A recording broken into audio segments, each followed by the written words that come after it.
we all continue to unequivocally condemn the abhorrent terrorist attack on the Jewish people and the Israeli state. We fully support the defeat of Hamas and, of course, the safe return of all hostages who have been taken.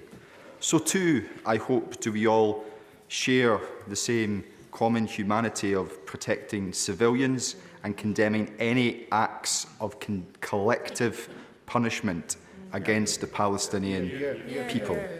In that regard, many of the images emanating from Gaza in recent days will shock us all to the core. So can I ask the Prime Minister, will he join with us on these benches and call for an immediate ceasefire in the region? Mr. Speaker, we believe that Israel does have a right to defend itself, to protect its people, and to act against terrorism and ensure that the awful attack that we've seen from Hamas cannot happen again.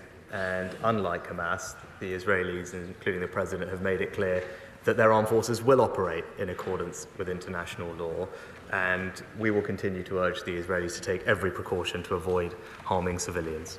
Mr. Speaker, my ask for a ceasefire is done with all sincerity to protect civilians, but also to ensure that we have the safe creation of humanitarian corridors. Humanitarian corridors which will allow for food, for water and for vital medicines to get into Gaza, but also for innocent civilians caught up in this terrible conflict to flee.